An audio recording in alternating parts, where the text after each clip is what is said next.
In today's video, I'm going to teach you how to customize card colors in Jira, a handy feature that can help you better organize and visually manage your project tasks. It's a practical way to make your Jira board more intuitive and personalized according to your team's needs. Let's dive right in. First, you'll want to navigate to the project you're working on. From there, look for the three dots located next to your project's name. Clicking on these will present you with a list of options. You'll want to select Board Settings from this menu. This is where you can tweak various settings related to your project board. Once you're in the board settings, direct your attention to the left-hand menu and select Card Colors.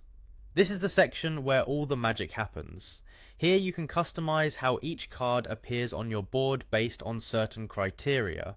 Now there are several ways you can choose to color your cards. One option is by issue type. This means you can assign different colors to indicate whether a card is a bug, a task, or a story. It's a great visual cue to help you quickly identify the nature of tasks on your board. Another method is by priority. You can set colors based on the level of urgency of issues such as high, medium, or low. This makes it easy to distinguish which tasks need immediate attention simply by looking at the color.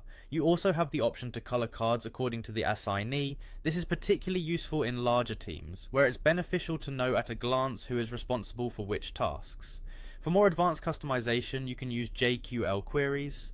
JQL or Jira query language allows you to set custom color rules. For example, if you want all cards with a due date within the next 5 days to be read, you can set up a JQL query to do just that. This helps in flagging tasks that need to be prioritized.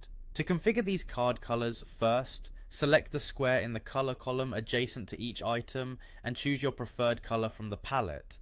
If at any point you wish to revert a card's color back to its global default, simply select Reset to Global Color. For those opting to use JQL queries, click on Add Color to start. You can again select a color from the palette or enter your JQL query to define your specific criteria and then attach a color to it. There you have it. By following these steps, you'll have a personalized and visually efficient Jira board tailored to your team's workflow. Thanks for watching and happy organizing.